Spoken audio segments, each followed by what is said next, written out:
अस्सलाम वालेकुम दोस्तों, आज मैं जिस टॉपिक पे बात करना चाह रहा हूँ वो है जी बेटियों का हिस्सा। देखिए, हमारे प्यारे नबी करीम सल्लल्लाहु अलैहि वसल्लम ने हमें अपने दीन के ज़रिए ये बताया कि एक बेटे का क्या हिस्सा है वालिदैन की विरासत में और बेटी का हिस्सा क्या है। बदकिस्मती से हमारे ख़ासकर पाकिस्तान और बिलखसूस KP के, जहाँ से मेरा ताल्लुक़ है, मैं इस्लामाबाद में रहता हूँ, यहाँ पर भी कोई मामलात मुख्तलिफ नहीं है, लेकिन बेटियों को हिस्सा देना अमली तौर पे गुनाह समझा जाता है।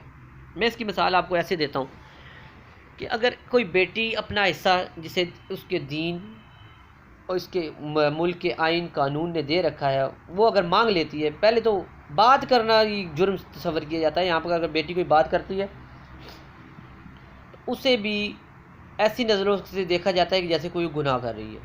और दूसरी बात, अगर किसी जगह पे कोई बहुत रहम दिली है, कोई देना दे भी जाए, फॉर एग्ज़ाम्पल एक कनाल किसी बेटी की जगह बनती है वालिदैन के हिस्से में से जो उसकी विरासत है, तो उसकी अगर मालियत जो है इस टाइम वो 10 लाख रुपए है एक कनाल जगह की, तो उसे 50,000 या लाख रुपया दिया जाएगा और इतना बड़ा एहसान उस पर किया जाएगा जैसे उस पर बहुत बड़ा एहसान किया जाता है। उसके साथ जो बातें सुनाई जाती हैं और फिर अमली तौर पे उसे अपने आप से अलहदा कर दिया जाता है। वालिदैन या भाई उसे अलहदा कर देते हैं।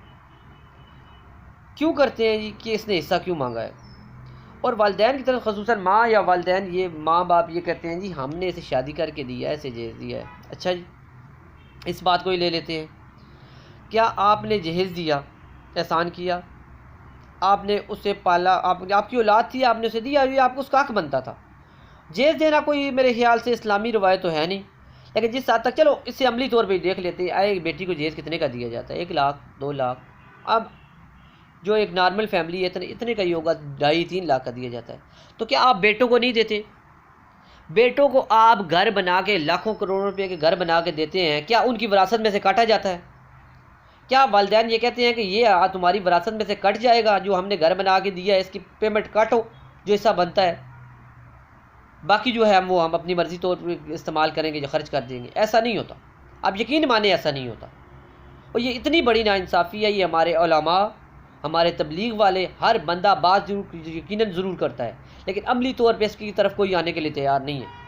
मैं ख़ुद इस चीज़ का गवाह हूँ। मैंने देखे हैं अपने इलाके में, अपने रिश्तेदारों में, जो बेटी हिस्सा मांगती है उसे ऐसे जलील किया जाता है जैसे वो कोई बहुत बड़ा गुनाह कर रही होती है।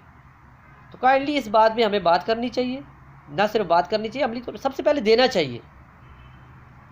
आप खुद दें भाई। एक बेटी का 10 लाख रुपये, अगर उसकी एक जगह कनाल है, 2 कनाल उसका हिस्सेदारी बनती है, और अगर वो बेचना चाहती है, पहली बात है उसे उसकी विरासत देनी चाहिए अमली तौर पे, उसकी जगह उसके हवाले करनी चाहिए, जो कि एक बहुत बड़ा नामुमकिन सा काम है हमारे माशरे में। लेकिन अगर आप उसे उसके पैसे भी देते हैं तो आप उससे ये है कि 10 लाख बनता है तो आपका काम बनता है उसे 10 लाख से ज़्यादा दें, ताकि बेटी है उसका दिल खुश हो, अल्लाह भी खुश हो, उसका नबी भी खुश हो। लेकिन यहाँ पर ये किया नहीं जाता। उम्मीद है इस टॉपिक पे मेरे साथ लोग साथ देंगे इंशाल्लाह। तो हम इस पे अमली इक़दाम करने के लिए जो भी हो सका मुझसे मैं करूँगा। अल्लाह हम सब का आमीन।